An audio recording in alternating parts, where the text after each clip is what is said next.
Selamat pagi. Selamat pagi Pak Anton. Apa kabar Pak Anton? Puji Tuhan, selalu bersyukur dikasih kesempatan lagi untuk satu hari gitu ya. Tiap malam saya cuma berdoa adalah satu, Tuhan, besok tugas saya udah selesai belum gitu ya. Kalau belum kasih kesehatan gitu ya, dijauhkan dari COVID gitu ya. Kalau sudah langsung aja diangkat, udah jangan.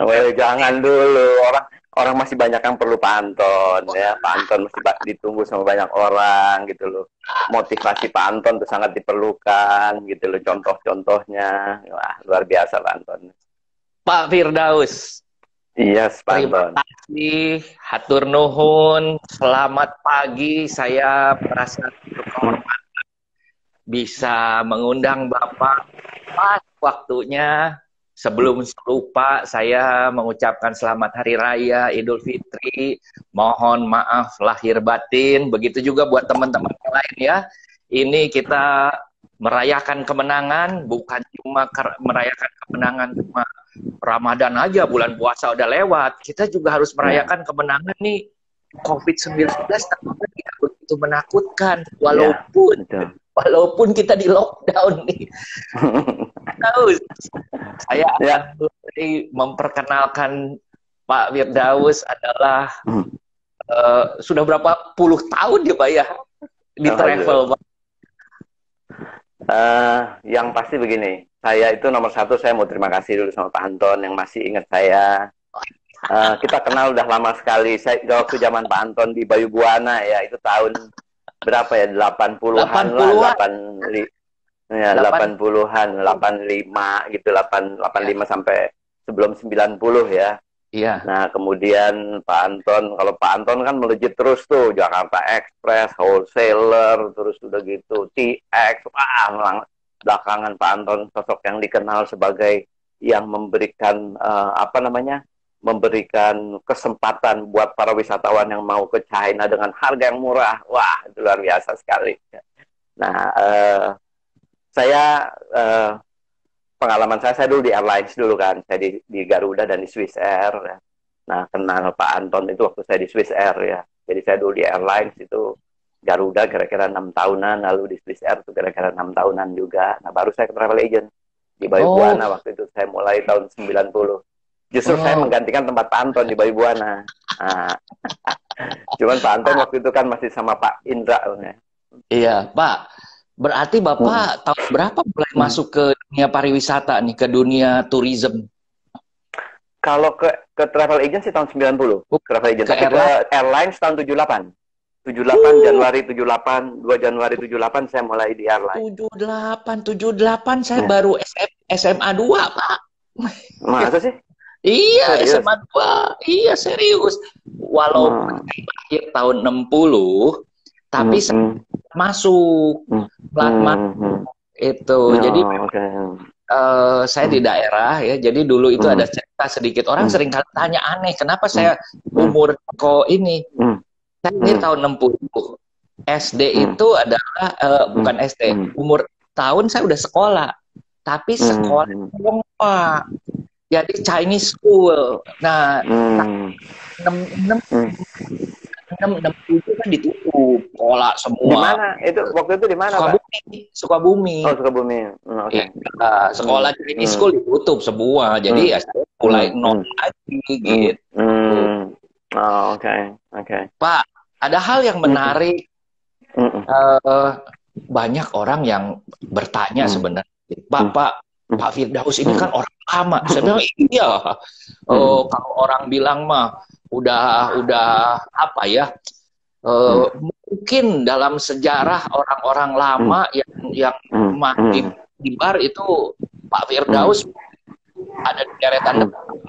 Gitu ya. Enggak lah, banyak yang lain masih pada konsisten, Pak, konsisten. Itu yang saya suka.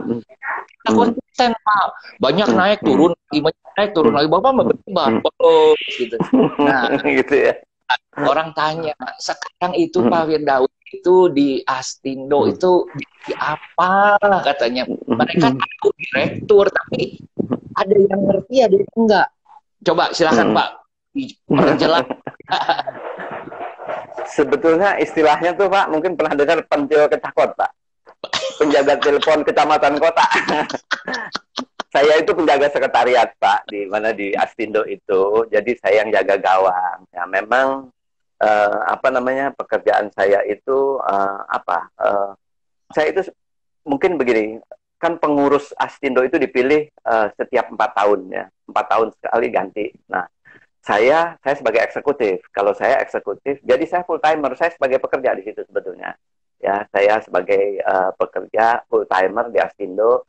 Nah, pekerjaan saya apa? Nah, memang kan ini yang saya melihat apa ya, Bu Eli Huta Barat ini, dia begitu jeli dia, bukan jeli melihat sayanya, tapi Bu Eli Huta Barat itu begitu jeli menempatkan the right man on the right place gitu loh Pak. Ya. Dia tahu kalau saya itu taunya begini, saya itu senang mengerjakan hal seperti itu Pak, gitu loh.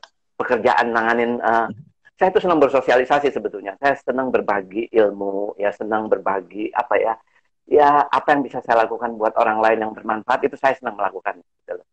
Nah, Bu Eli itu melihat di situ, akhirnya diambillah saya oleh Bu Eli. Itu kebetulan waktu itu saya terakhir saya juga, kan saya di travel agent Pak ya, saya mengelola travel agent. Jadi saya di travel agent itu dari tahun 90 sampai dengan 2011 ya. Saya berpindah-pindah. Beberapa kali saya kebetulan ada berpartner ya. Ya mungkin bukan bukan rezeki saya di sana. Memang saya itu saya udah coba ya membangun sendiri, tapi kelihatannya saya kurang berhasil.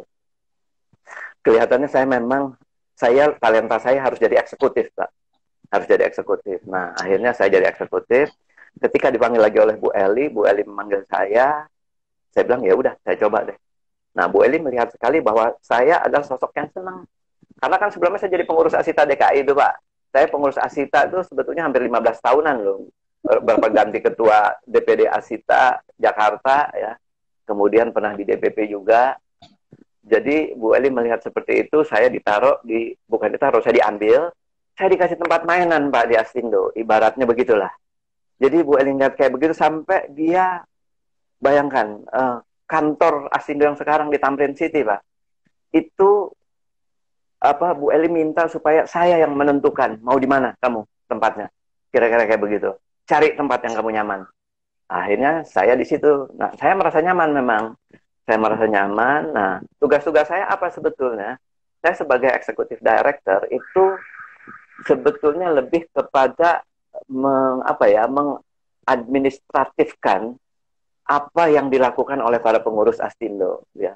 Kan para pengurus Astindo itu adalah para pemimpin travel agent ya, yang mereka juga dipilih untuk duduk di situ 4 tahun sekali ya. Mungkin ada yang beberapa periode ada kepilih lagi, tapi juga ada yang ganti baru gitu loh ya.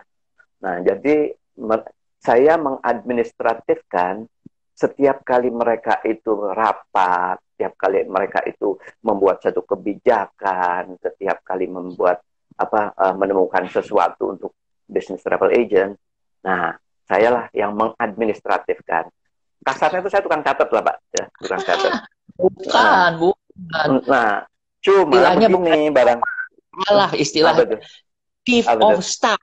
Wah, chief of staff. Nah, cuma barangkali begini Pak. Kita jalan Pak. Gitu ya. Barangkali begini, saya mungkin keinginan tahuan saya juga tinggi. Saya senang belajar.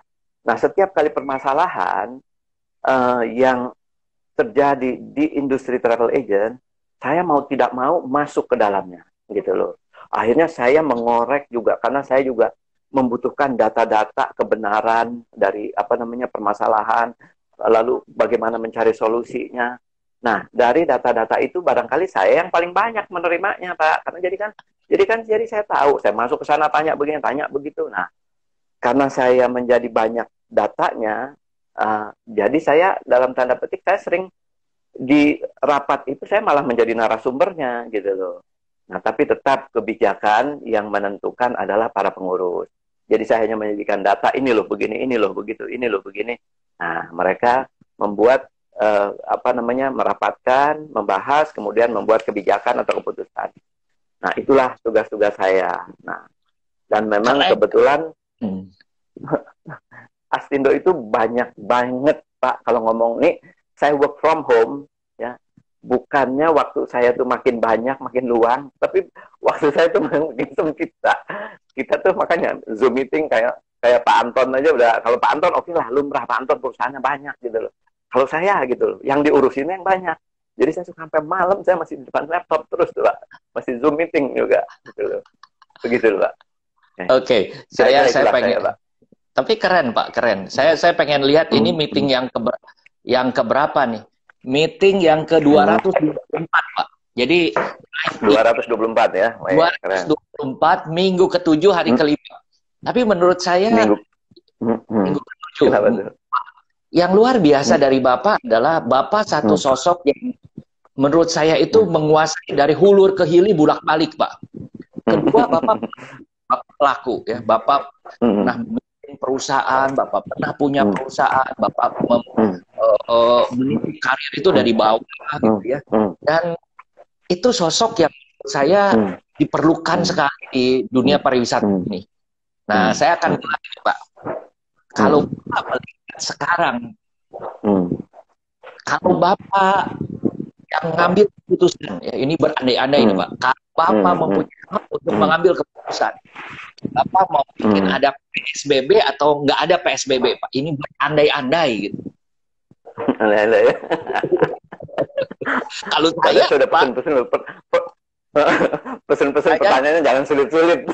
Ya, kalau saya punya kekuatan untuk menentukan PSBB atau tidak, saya tidak akan pakai PSBB. Ini lebih banyak orang yang mati bukan karena kena virus, Pak. Kelaparan, nggak ada kerjaan, stres segala macam gitu kan. Kalau saya ditanya, kalau Bapak bagaimana melihat Bapak spektrumnya lebih jauh lagi? Ya, ini pribadi ya, jangan ini nggak mengatasnamakan Astindo nih ya, saya bicara ya. Mungkin saya setuju sama Pak Anton ya, karena begini, dan saya lihat sih pemerintah juga sudah melakukan, sudah siap-siap ya, karena maaf saja bangsa Indonesia ini agak keluar dari teori kalau saya lihat ya. Kita lihat ketika kemarin begitu penerbangan mulai dioperasikan, yang datang ke bandara meludak gitu loh Pak. Luar biasa. Wah, dia bukan orang-orang tidak terpelajar, mereka orang-orang terpelajar kok. Ya, orang-orang terdidik, orang-orang terpelajar, orang-orang dalam tanda petik elit gitu loh. Tapi dia lupakan itu namanya physical distancing. Ya. Hanya untuk dia mau pulang kampung, kayak dia mau pokoknya mau mengikuti keinginannya gitu. Nah, itulah bangsa Indonesia. Nah, memang sih mudah-mudahan nih pemerintah jalan ya konsisten, kayaknya kan militer dan polisi diturunkan ya untuk menjaga akan dibuka mall, akan dibuka gitu loh. Ya, mulai aktivitas mulai dihidupkan lagi, tapi dengan penjagaan yang ketat lah kira-kira. Saya pikir juga memang saya setuju sama Pak Anton ya, karena sekarang kita lihat ini di daerah lingkungan saya aja nih PSBB tidak terasa PSBB Pak. Saya kasih tahu, saya bilang ke lurahnya ini mah nggak PSBB, saya bilang di jalan tetap macet, di jalan raya Penggilingan Pak dekat rumah saya, keluar kompleks saya tuh Pak macet Pak, apalagi kemarin mau Lebaran, jarak cuma nggak nyampe 1 kilometer aja 1,5 jam. Mobil. Nah, itu jadi sulit memang sih Pak. Sulit. Jadi saya juga siapapun, kalau saya perhatikan siapapun yang memimpin bangsa ini, memimpin bangsa Indonesia itu tidak mudah. Gitu. Nah, tapi kalau tanya tadi pribadi, ya tidak PSBB, tapi betul-betul penjagaannya ketat. Gitu. Oke, karena menarik. Saya ini ngobrol dengan 200-an orang yang tujuan satu adalah saya pengen ilmunya. Kedua adalah first hand information. Ada salah satu Pak Alex Mulia yang kenal saya 16 tahun yang lalu dan kebetulan beliau adalah dulu yang mendesain logo.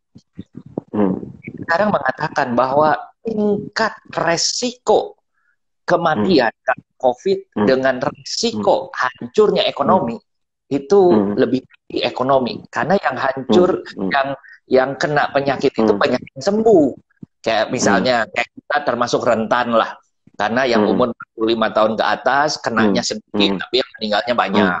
Tapi kalau yang 45 ke bawah, yang kenanya banyak, yang meninggalnya sedikit, gitu kan ya. Nah, Pak, next question adalah kalau kita mulai buka bulan Juni, berandai-andai lagi, walaupun Pak Gubernur bilang mungkin belum buka nih, PSBB belum, jangan siap-siap buka. Beberapa teman sudah bilang, mau buka tanggal 8, mau buka tanggal 5, mall isunya mau buka tanggal 5, gitu ya. Kira-kira kalau kita buka bulan Juni, pertanyaan saya adalah bisnisnya udah ada belum, Pak? Dibuka bulan, maksudnya ini travel agent atau keseluruhan? Travel agent buka travel nih kita, agent. teman-teman buka semua nih. Bisnis udah ada belum? Airline udah jalan ya,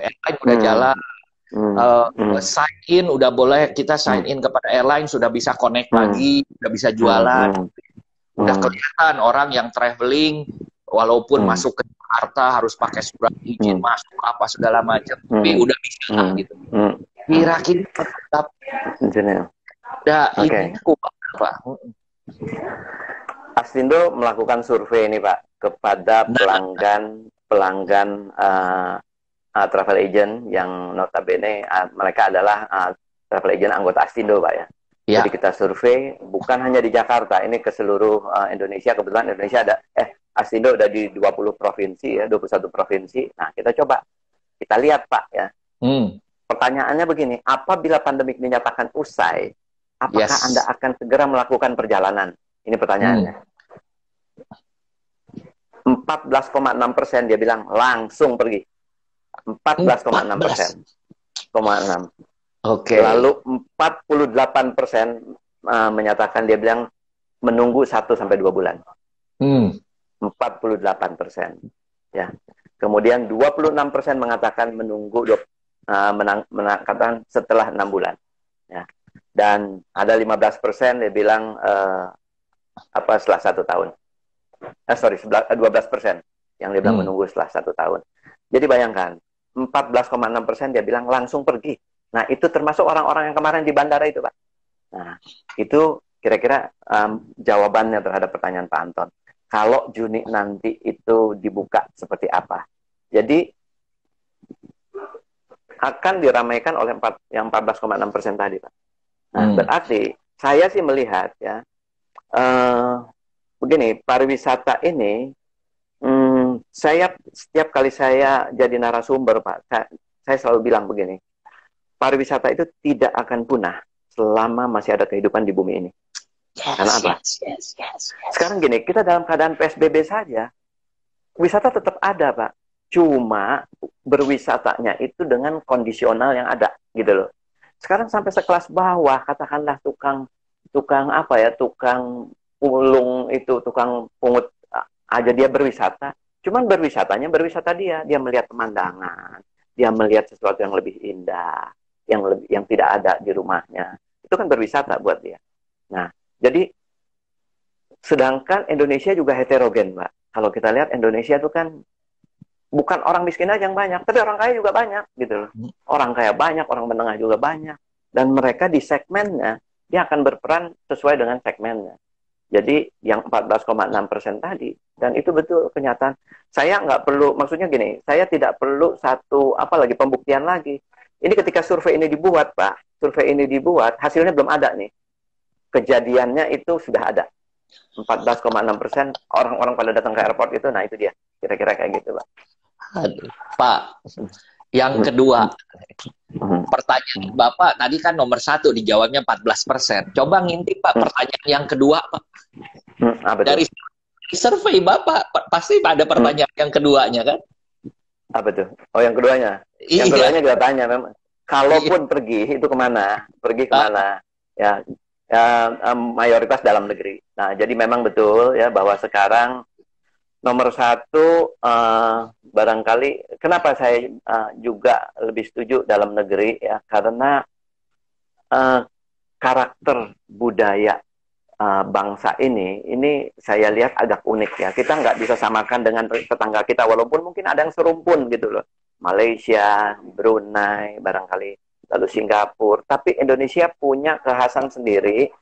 Menurut saya, bangsa Indonesia ini tergolong nekat gitu loh. Ya, tergolong nekat. Jadi, nekat yang dalam arti begini, yang tadi yang 14,6% itu kan. Nah, kenapa domestik ya? Jadi saya udah bilang ya bahwa wisatanya kemana adalah domestik. Jadi yang ini 58% sih dia mengatakan domestik ya. Yang 42%-nya dia bilang luar negeri, tapi luar negerinya ASEAN gitu. Nah, kemudian dari 58% ini domestik, dan kebetulan pemerintah juga akan menggalakkan untuk wisata domestik. Dan kita juga kalau lihat dari tahun-tahun sebelumnya 2019 ya. Kenapa kunjungan wisatawan kita nggak tinggi ya? Kan nggak nyampe 20 juta, yang lalu 17 juta aja nggak nyampe kan? Iya. 17 juta juga nggak nyampe. Tapi lihat wisatawan dalam negerinya itu 270-an juta kalau saya nggak salah. Betul. 270-an juta. Nah, jadi kita tuh sebenarnya sama dengan Amerika. Amerika tuh kan wisatawannya lebih banyak wisatawan domestiknya. Nah, Indonesia pun berpeluang untuk mendinamiskan ini wisatawan domestik. Jadi berikutnya adalah kalau ditanya, nah bersiap-siaplah grupnya TX mungkin menawarkan paket domestik dulu, Pak Anton, gitu loh. Biar kalau paket domestik itu kan paket domestik itu barangkali yang sekarang akan digigit duluan gitu loh. Ya. Nah, walaupun tetap tadi yang keluar negeri juga akan ada gitu. Ya, gimana Pak? Ini ada hal yang menarik. Beberapa hari yang lalu, hari Senin, Jepang mengumumkan bahwa PSBB lockdown dia countrywide selesai. Walaupun beberapa daerah ya. Jadi secara nasional mengumumkan we are free. Tapi beberapa kota, beberapa provinsi biasalah yang masih ada itu masih di begitu ya. Nah, lalu ada satu artikel yang mengusik saya punya keinginan, yaitu Jepang mengatakan kita akan mempersiapkan puluhan triliun rupiah untuk mensubsidi turis gitu ya, mensubsidi turis karena lalu turis yang dari luar negeri sekian juta lalu disubsidi oleh ini, lalu wartawannya itu menurut saya pinter, langsung nulis duit berapa puluh triliun dipotong dengan berapa juta turis jadi berapa per orang, angkanya 5 juta Pak. Wah, langsung itu kan headline, langsung saya mikir kalau ke Jepang tiket 6 juta dibayarin 5 juta jadi 1 juta gitu, mau pergi nggak ke Jepang? Mau gitu. Itu hari Senin Mbak. Hari Rabu keluar artikel salah artikelnya betul subsidinya, betul angka turisnya, tetapi tidak begitu. Yang benar adalah bahwa uang subsidi puluhan triliun itu akan dibayarkan 50% yang datang. Kalau kita 6 juta dibayarinnya 3 juta. Masa mau dibayarin 5 juta lalu sekarang tinggal 3 juta, masih lumayan lah ke Jepang. Lumayan. Pagi Pak keluar lagi berita. Bukan bayar buat turis, bukan. Ya, betul, ada puluhan triliun rupiah, tetapi untuk bayarin adalah turis domestik. Ini menurut saya kunci ini kunci yang menurut saya pada waktu, Bapak ingat nggak? Pada waktu bom Bali Pak, 2001, 2005 bom Bali. Yang nentuin Bali siapa? Apa turis dari Australia? Apa turis dari Jepang yang ranking masuk ke Bali? Enggak, domestik Pak. Domestik. Tiket domestik kita itu di atas 100 juta. Tiket domestik. Jadi kita punya potensi. Cuma saya sedang pikir bagaimana saya dengan charter flight-nya harus menyerah Pak. Kalau Cina-nya udah buka, sekarang Cina udah bebas, udah buka. Indonesia udah buka ya, belum tentu China-nya mau terima turis Indonesia, takut nggak? Nah, Arab itu kan peneliti mengatakan, wah hati-hati ini. Dokter Malaysia ada yang ngomong, hati-hati bom bisa Indonesia bisa meledak di mana-mana katanya. Oke, berarti kan kita yang diwaspadai. Kita diwaspadai ya satu-satunya cara kita harus ke pasti.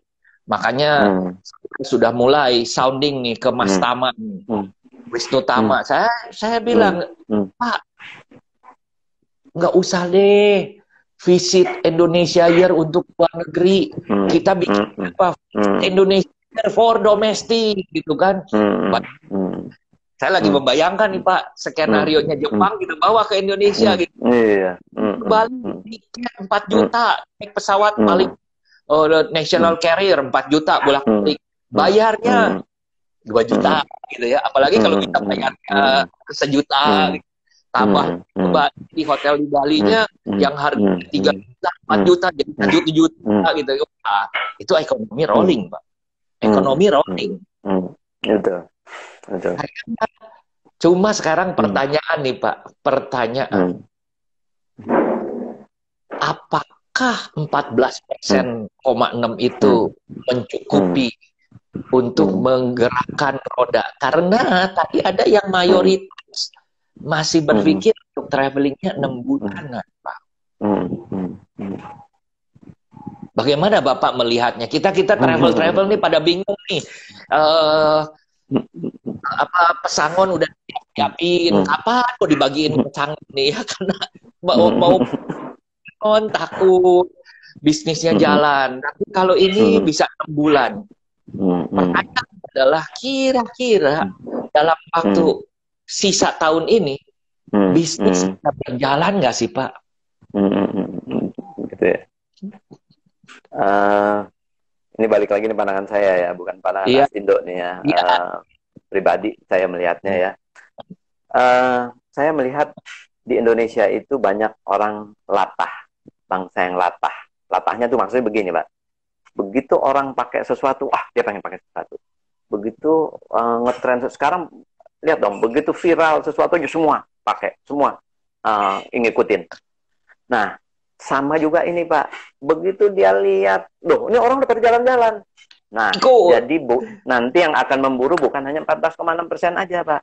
Tadi yang 1-2 bulan itu, yang dia bilang menunggu 1-2 bulan, mungkin dia nggak nyampe nunggu 1-2 bulan, 5 hari dia juga udah jalan, gitu loh Pak. Ya, tadi ada 48% itu menunggu 1-2 bulan. Tapi dia mungkin begitu lihat, loh, mereka udah pada jalan kok, udah pada bisa jalan-jalan. Nah, jadi menurut saya bukan hanya yang 14,6% aja, gitu loh. 14,6% ini hanya untuk membuka pertama. Setelah itu pasti akan diikutin. Karena apa? Orang juga udah jenuh kan, Pak. Orang udah jenuh. Nah, ini saya masukin lagi ke yang berikutnya, Pak ya. Ada kaitannya. Ada pertanyaan kita itu mengenai perjalanan. Nah, ini dia. Tujuan Anda melakukan perjalanan setelah pandemik itu apa? 76% bilang apa? Liburan. Liburan, Pak. Berlibur. Coba. 76%.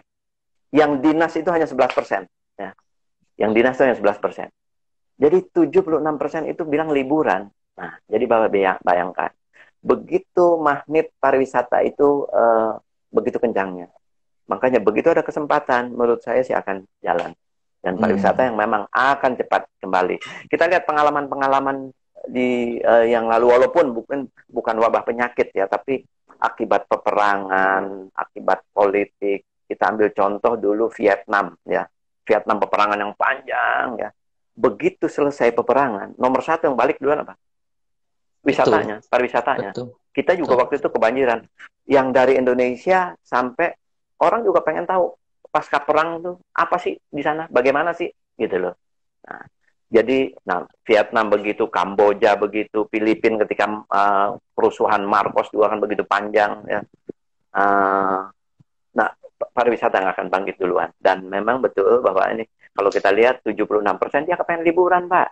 Dia juga udah sekarang 2 bulan di rumah terus, apapun ceritanya. Oke, walaupun kesibukan banyak dengan Zoom meeting tiap hari, tapi tetap aja, Pak, ini aja kan ngikut virtual meeting kan, Pak Anton kan? Virtual tour kan? Gitu loh. Gitu loh kira-kira, Pak. Betul. Oke. Nah, Pak, minta saran petunjuk Bapak.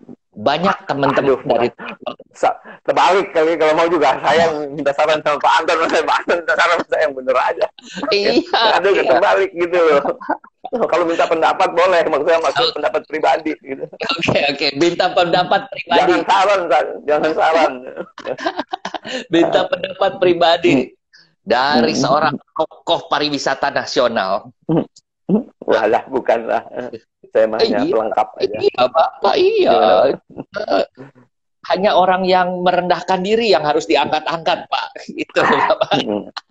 Saya rendah kali, Pak. Gitu loh. Nggak melejit kayak Pak Anton gitu kan, makanya kan. Aduh. Pak, banyak teman-teman travel itu nanya, Pak Anton, kita tiket domestik kita jual, tur domestik kita jual. Tapi nggak, kemarin menarik, Pak Jokowi mengatakan, ya ada tur yang pendek-pendek domestik, dan yang beliau singgung adalah virtual tour. Gitu. Walaupun virtual tour ini, saya melihat virtual tour yang dijalankan sekarang itu bukan itu yang diinginkan oleh masyarakat menurut saya. Virtual tour yang sekarang itu saya nggak tahu Pak Firdaus udah ikut atau belum gitu ya. Ada beberapa saya intip, Pak. Dia punya kelemahan itu satu, dia berusaha untuk update, dibawa ke Zoom, dibawa ke tempatnya, ke tempat turis, internet connectionnya jelek. Terus gimana kita ngerasainnya gitu kan ya? Ini kali apakah terasa? Boro-boro kerasa bunyinya. Artinya pakainya adalah kamera biasa, bukan pakai alat komunikasi yang karena untuk film, suara itu di luar di reduce gitu kan. Jadi akhirnya yang ngomongnya adalah local guide yang storytelling-nya kurang pintar. Ada yang pinter ambil sudut fotografinya kurang pinter gitu. Nah, saya melihat virtual bisa, tetapi harus di-upgrade. Ya, betul. Pendapat Bapak, tiket jualan domestik, tur paket, terus apa yang mesti siapin nih, Pak? Kapan begitu buka kita kumaha gitu? Ya, saya pikir sih berfungsi sesuai masing-masing aja ya. Untuk yang dia sebagai tour operator ya, dia menjual paket-paket lokalnya. Nah, makanya Astindo pun, saya mesti sampaikan ini, Astindo pun memfasilitasi para travel agent anggota Astindo itu dengan yang namanya Astindo Hub itu mengangkat paket-paket domestiknya. Jadi yang di daerah-daerah itu betul-betul dia menjual land arrangement di sana, di daerahnya. Nah, siapa yang menjualnya? Yang menjual itu adalah anggota Astindo yang di provinsi lain. Karena melalui satu sistem ini, dan kita fasilitasi secara gratis loh ini. Kita fasilitasi secara gratis ya. Jadi para travel agent di provinsi lain, kan barangkali juga dia ingin menjual destinasi lain kan ya. Katakanlah yang dari Manado, dia barangkali ingin melihat keadaan di Yogyakarta, dia ingin jalan-jalan Yogyakarta. Tadi Pak Anton bilang, penerbangan udah dibuka, paket wisata udah dibuka. Nah, jadi yang di Manado bisa menjual Jogja melalui platform yang ada di, ini B2B ya Pak ya, B2B kita udah siapkan itu. Nah, keren Pak. Kan sebetulnya sih produk travel agent itu intinya kan Pak. Apalagi belakangan Pak dengan maraknya OTA, travel agent itu sebetulnya ya hanya paket wisata yang bisa menghidupkan mereka. Nah, kuncinya saya bilang balik lagi travel agent sama tour operator, dalam arti begini. Tour operator sebagai penyelenggara tour di lokal dan travel agent sebagai penjual paketnya ya, ini harus bekerja sama gitu loh, mendinamiskan ya. Jadi Pak, dari agent manapun bisa menjual seluruh Indonesia Pak, gitu loh. Ini keren Pak. Ceritain Pak, Astindo Hub ini keren banget, satu pemikiran futuristik Pak menurut saya. Dan menyentuh kebutuhan. Betul. Ini yang saya punya sistem marketplace. Menurut saya yang Bapak lakukan sudah benar. Nah, ceritain Pak, Astindo Hub supaya teman-teman itu yang bergabung, yang belum bergabung ke Astindo harap bergabung. Yang sudah bergabung harap mensupport, jangan dilihat melulu. Barat kita nih beli 20 juta gitu ya, dipakainya buat apa? Buat SMS atau WA doang, percuma. Yang 600.000 aja. Bener kan Pak? Iya, betul. Ayo. Jadi begini Pak, sejarahnya tuh Astindo Hub itu tahun 2015 ya, para pengurus Astindo ini di DPP sudah memutuskan bahwa kita harus membuat satu platform ya, tujuannya untuk membantu para anggota. Karena membuat sistem kan nggak murah, Pak Anton pasti kan bikin sendiri itu kan ya. Nah, bikin sistem itu kan nggak murah. Dari yang saya tanya-tanya yang bikin sampai sekarang ini, yang maksudnya yang belum jadi aja, belum tuntas, itu miliaran udah keluarnya. Gitu. Betul. Sekarang apalagi travel agent di Indonesia kan banyak yang UMKM ya Pak ya. Nah jadi makanya Astindo coba memfasilitasi ini, membuat satu sistem, membuat satu platform yang bisa dipakai oleh mereka semua.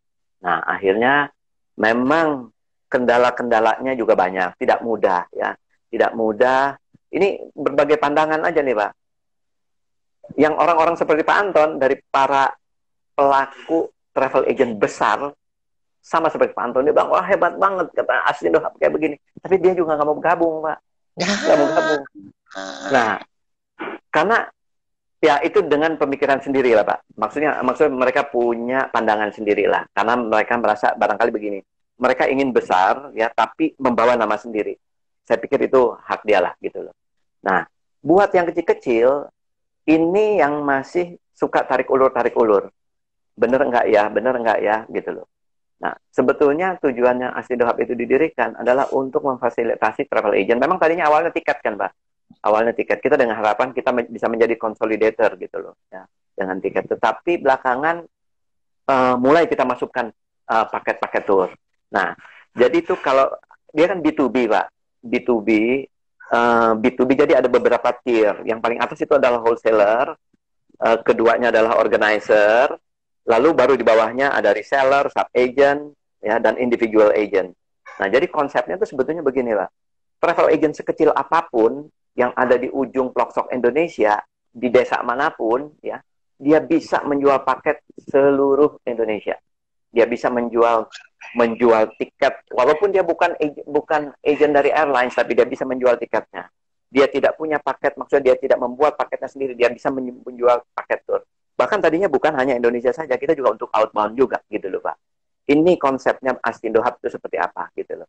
Nah, makanya sekarang dengan keadaan seperti sekarang, kita memberikan opsi lagi kepada para anggota Astindo ini untuk coba masukin ya produk yang dari daerah-daerah ya.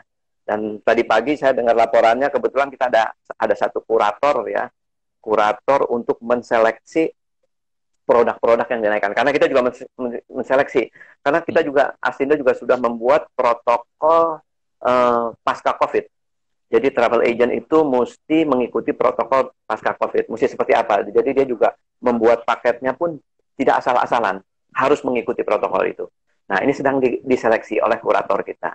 Nah, kelihatannya udah ada beberapa yang masuk, itu yang saya dengar dari Belitung, Lombok, Sulawesi Utara, mana lagi tadi ya, Bali. Jawa Tengah kalau nggak salah, Bali. Kalau Bali ya, Bali sudah, Bali. Iya. Nah jadi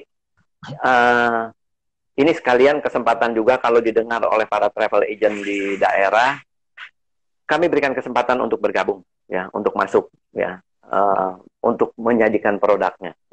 Kira-kira kayak gitu. Hubunginya kemana?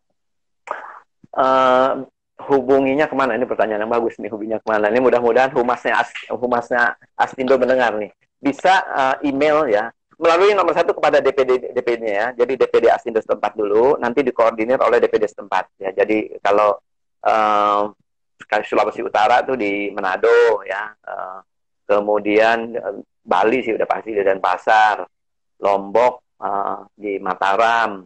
Nah, jadi cari DPD Astindo-nya dulu ya, melalui DPD Astindo setempat, berikanlah produk-produk itu. Dan barangkali karena memang ada begini, kami juga sudah mengarahkan apabila produknya sama di daerah, supaya dibuat konsorsiumnya di daerah ya. Jadi masuk ke Astindo Hub-nya itu hanya satu gitu loh.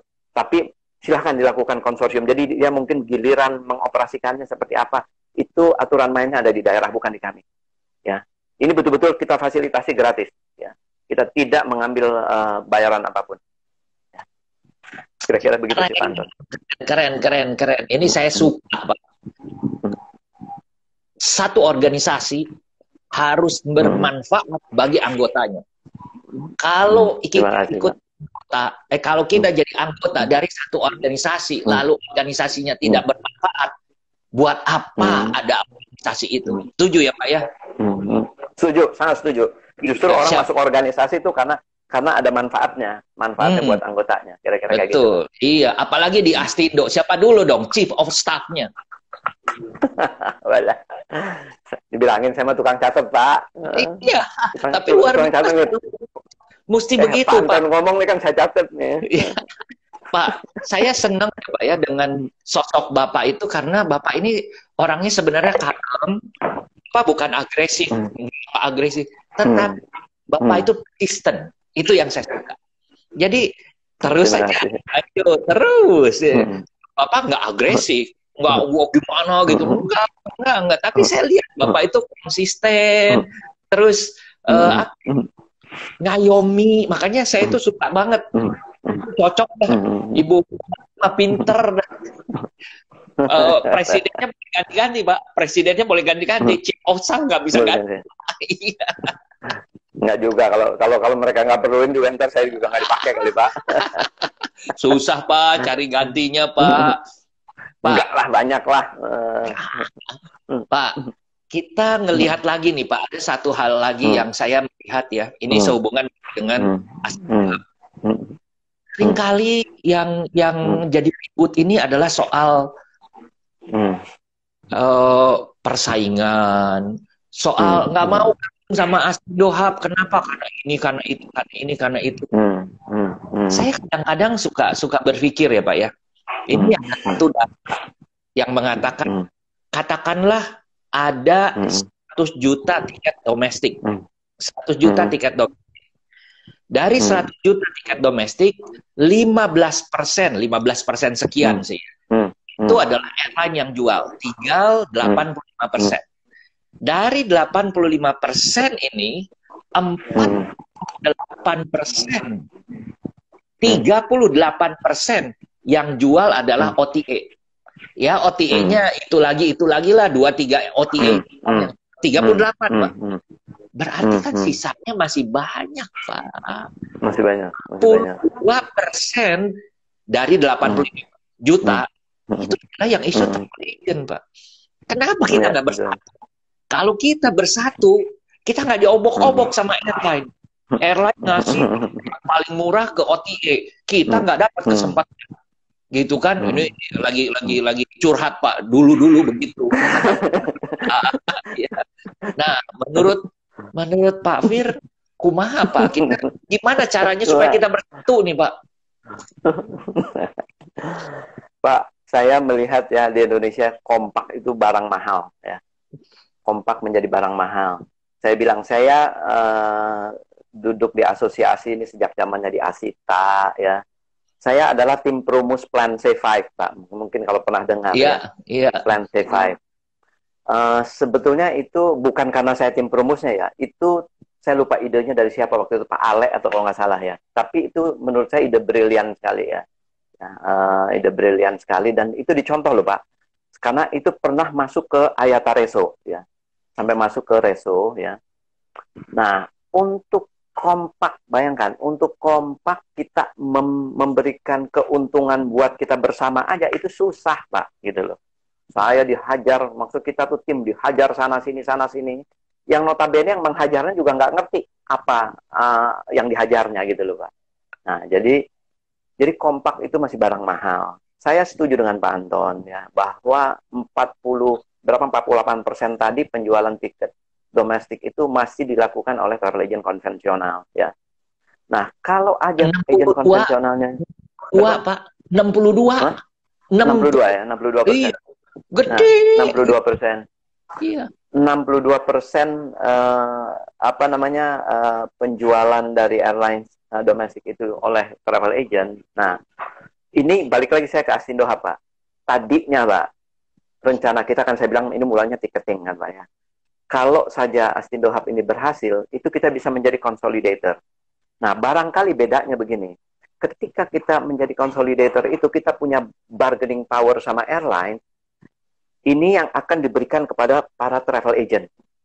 Astindonya tidak dapat apa-apa, Pak. Sampai sekarang pun juga Astindonya ini tidak ada. Kita betul-betul hanya memfasilitasi para anggota, ya, para travel agent.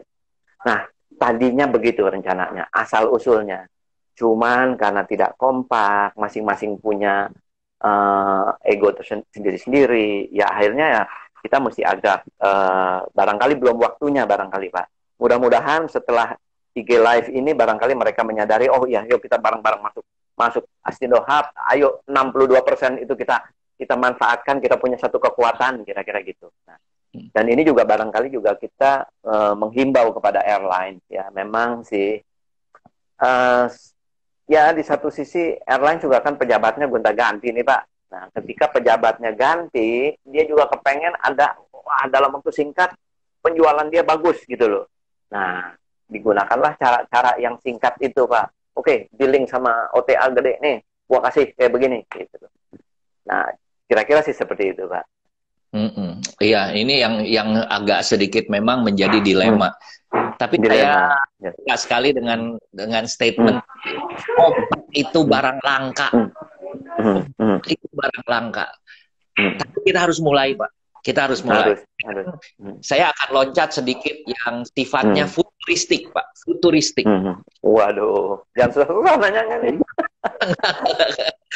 Pak Jokowi udah membahas virtual tour. Ya. Virtual tour.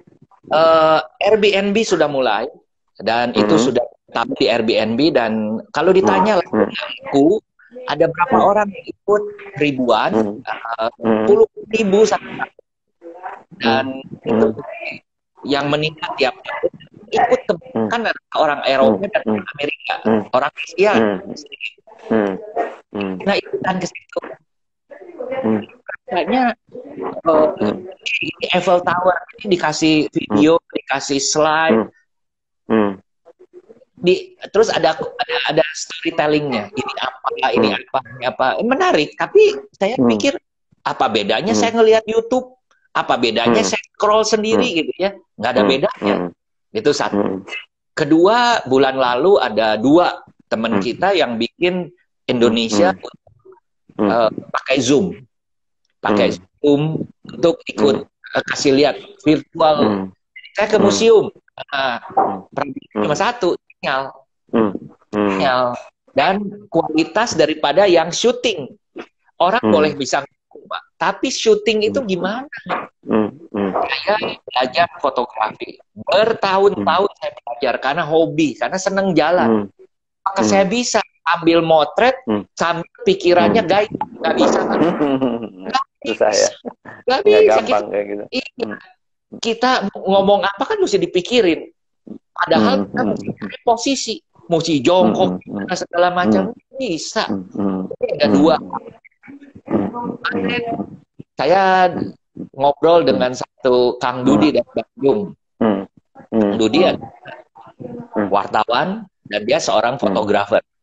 Dan saya suka dengan dia bilang, Pak Anton, saya storytellingnya saya nyerah.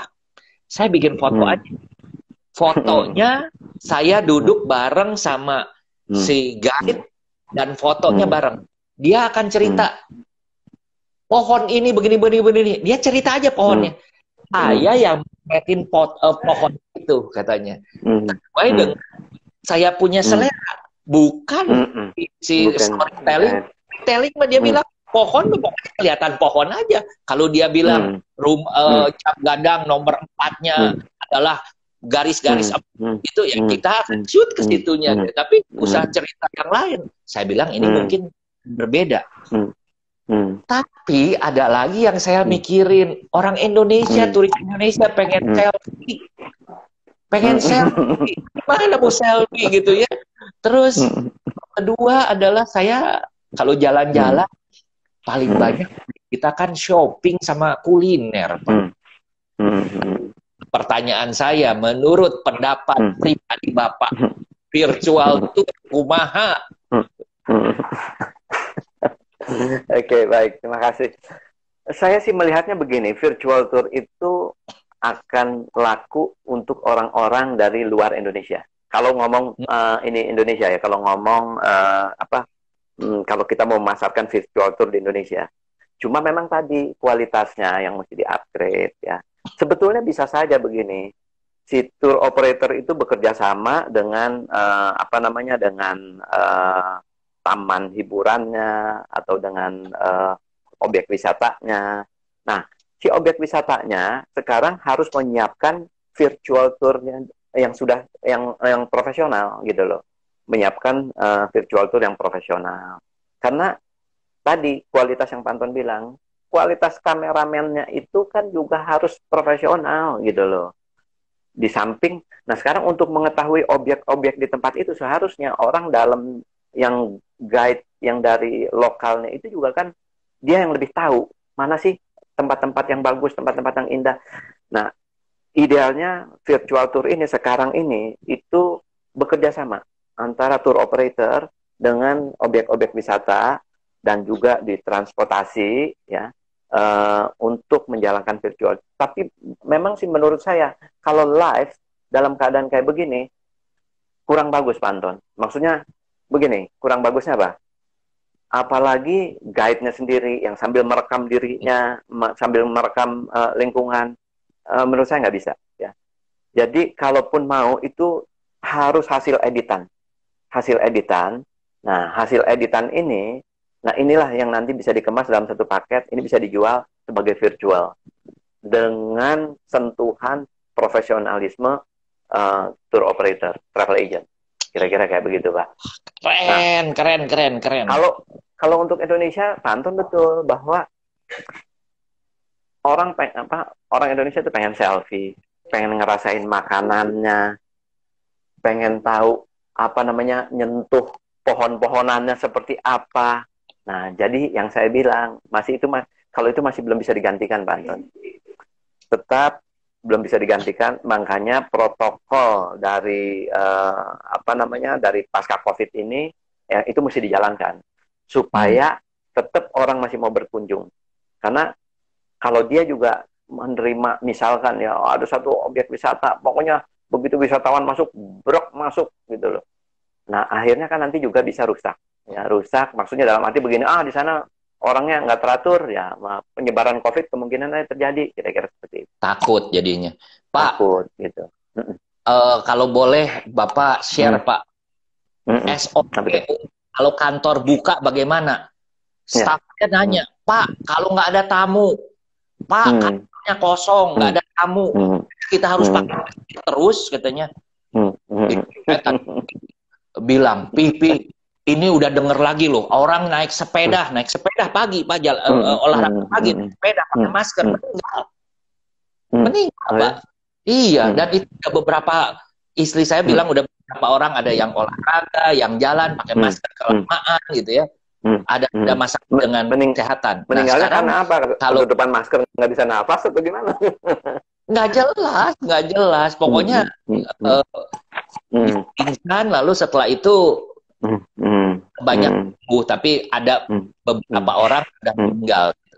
Nah, protapnya untuk Astindo kalau buka, gimana nih, Pak? Kita sih begini, ini kita buatkan protokol secara umum ya. Astindo membuatkan protokol secara umum karena tetap ada kebijakan, kan ini secara umum buat semua anggota travel agent ya. Iya. Tetap ada kebijakan-kebijakan tertentu yang ditentukan, ditetapkan oleh manajemennya. Ya, cuma mungkin yang kita secara umum bahwa seperti misalkan harus menyediakan disinfektan, ya, tempat cuci tangan, dan alat-alat pagi-pagi itu mesti disinfektan dulu, paling tidak di 2 kali ya, pagi disinfektan, siang juga disemprot disinfektan gitu loh. Kemudian kepada masing-masing, lalu yang jarak radius 1 meter antara pekerja gitu. Dan tetap masker sih, kalau tadi ngomong masker, di sini sih dihimbau tetap menggunakan masker selama di dalam kantor gitu. Karena kan begini, apapun ceritanya mereka tuh dari luar, Pak, gitu loh. Mereka dari luar. Maksudnya lain halnya mungkin kita di rumah ya. Di rumah kita berhari-hari kita sama orang serumah terus ya. Tapi kalau kantor kan setiap hari dia pergi pulang ya. Dia datang. Nah, di jalanan kan kita juga nggak tahu apa, nggak tahu bagaimana gitu loh. Ada itu. Jadi, beberapa minggu ini ada tulisan dari Pak Dokter, sahabat saya, dia mengatakan bahwa ada artikel di kesehatan yang dia baca bahwa salah satu tempat penularan COVID-19 lewat AC. Maksudnya lewat AC itu bukan AC-nya nyembur, bukan. Ada orang masuk, lalu dia kuman, lalu kumannya terbang karena berupa droplet, dan AC itu sirkulasi udara. Nah, ini bisa hidup 2-3 jam. Nah, kalau orang masuk, tamu, kita kan nggak tahu. Tamu kita tet dulu, ditembak tet, 36, 38. Kan banyak sekarang orang yang tanpa gejala, gitu kan. Bahaya lagi nih, Pak. Aduh, masih deg-degan. Saya ke kantor, gitu ya. Ya, kalau gitu sih, Pak. Gini, saya sih melihatnya gini. Kita ada nasib ya, ada takdir ya. Kalau di Islam itu kita juga mesti percaya takdir, tapi tetap kita mesti berusaha kan. Kita sudah berusaha yang sebaik-baiknya ya, sebaik-baiknya. Nah, keadaan yang kita sudah melakukan sebaik-baiknya, apabila itu terjadi ya wallahu alam, Pak, kita juga nggak tahu gitu loh, Pak ya. Dan kita nggak bisa bilang. Kalau kita bisa lihat kan ceritanya, kamu bawa virus tuh kelihatan gitu loh. Nah, ini kan nggak kelihatan gitu loh. Nah, yang pasti untuk mencegahnya seperti apa ya, kita nggak terima tamu gitu. Kita nggak boleh terima tamu. Dan orang juga mengerti kok, kayak kemarin ya, Lebaran udah pasti daya tarik Lebaran tuh magnetnya tuh cukup tinggi. Makanya nggak aneh orang pada kepengen mudik. Nyata 1,6 juta orang yang masih mudik katanya dari Jakarta ya. Begitu kuatnya itu Lebaran. Nah, tapi waktu itu kemarin tuh saya juga sama, karena kan saya kebetulan saya di keluarga nih sebetulnya anak nomor 3 ya. Jadi saya cuma adik-adik saya banyak gitu loh. Jadi kebiasaannya kalau misalkan Lebaran itu adik-adik saya pada datang keluarganya ke sini kan. Nah, kemarin saya sampaikan, ini keadaan kita seperti ini ya. Kita lagi PSBB ya. Bahkan memang di tempat saya hampir seperti lockdown nih, saya bilang di kompleks saya. Jadi saya nggak bisa menerima kalian masuk, kalian datang ke sini. Akhirnya kita lakukan apa? Kita menggunakan virtual silaturahmi, pakai Zoom gitu loh. Nah, dia paham kok, mereka juga paham gitu loh. Nah, jadi kalaupun upayanya gimana kalau di rumah supaya jangan sampai terkontaminasi udaranya sama tamu dari luar ya, kita jangan terima tamu dulu. Nah, kalau di kantor bagaimana? Itu yang repot. Pak, ini timer udah hidup nih, sebentar lagi akan. Terima kasih, Pak. Biasa cepat banget, 1 jam. Bapak Ibu, terima kasih Pak Anton. Terima kasih Pak Anton mempercayai Asindo untuk bergabung di sini. Terima kasih, Pak.